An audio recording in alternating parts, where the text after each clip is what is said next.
안녕하세요. 교통사고 정보 가득한 전화터리 김 실장입니다. 새해 들어서 처음 촬영하는 거죠?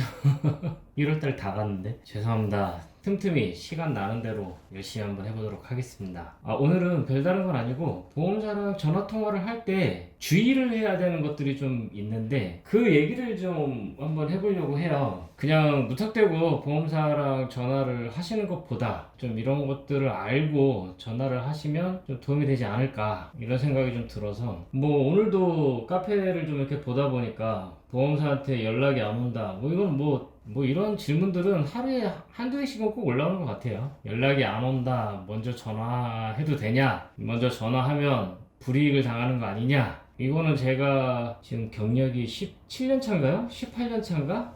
그 정도 되는데 계속 받아왔던 질문들이니까 이건 앞으로도 제가 죽을 때까지 받아야 될 질문이기도 한 것 같고, 늘 똑같이 말씀을 드리는 게 보험사랑 연락을 한다고 해서 불이익을 당하시는 거 전혀 없으니까 연락하셔도 된다. 근데 이게 일반적인 내용들이거든요. 예를 들어서 뭐 약제비 청구를 한다거나 내 사건이 어떻게 진행이 되고 있는지 이런 이제 궁금증이라든가 과실비율을 물어보는 내용이라든가, 그러니까 이렇게 일반적으로 질의사항들이 있을 때 보험사 담당자랑 연락하는 거 전혀 상관없어요. 주의를 해야 될 게 뭐냐면 합의금이에요. 제가 늘 영상에서 말씀드렸듯이 보험사한테 합의금을 제시를 할 때는 주의하셔야 된다라는 말을 항상 하고 있거든요. 이게 뭐냐면 보험사한테 내가 합의금을 100이 됐든 200이 됐든 300이 됐든 이 합의금을 제시를 하게 되면은 그 합의금이 한계 금액이 된다고 생각을 하시면 될 것 같아요. 나중에 여러분들도 보험사한테 어떤 합의금을 제시를 한 다음에, 예를 들어서 뭐 200만 원을 제시를 한 다음에 보험사 담당자랑 합의를 할 시점이 되면은 보험사에서는 이렇게 얘기를 할 거예요. 그때 200만 원의 합의금을 이야기를 하셨는데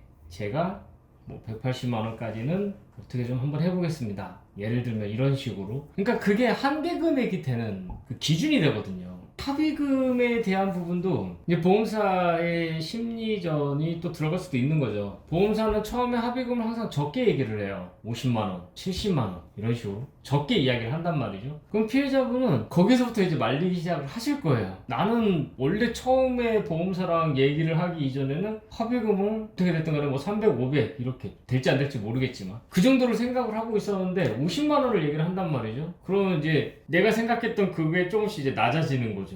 이건 내가 못 받을 금액이었나 보다. 처음부터. 그래, 200으로 줄이자. 이런 식으로 피해자의 기대 심리도 조금씩 낮아지게 되는 거죠. 그러다 보면은 이제 여기에 말려 들어가지고 나중에는 150만 원에 합의를 하는 이런 일들이 벌어지게 되는 거죠. 그래서 보험사한테 처음 제시하는 합의금, 이 합의금이 굉장히 중요해요. 이 합의금은 한계 금액이다. 이렇게 생각을 하시면 될 것 같아요. 그래서 합의금에 대한 얘기를 하실 때는 주의를 하셔야 된다. 이런 이야기를 좀 하고 싶어가지고, 그 외에 다른 부분들에 대해서의 보험사랑 통화를 하는 거는 크게 문제가 되는 내용들은 제 경험에 의하면 없습니다. 근데 또 세상에는 다양한 제가 알 수 없는 영역대 일들이 벌어질 수도 있는 거니까 항상 경계를 하시면서 얘가 왜 이런 이야기를 하는지 의도를 좀 파악하는 습관을 좀 가지시는 게 좋을 것 같아요. 그래서 오늘은 보험사랑 통화를 할 때 주의를 해야 되는 거, 이 점에 대해서 좀 이야기를 해드렸는데 오늘 영상도 좀 도움이 되셨다면 구독과 좋아요, 알람 설정 부탁드리겠습니다. 오늘 영상은 여기서 마치도록 하겠습니다. 감사합니다.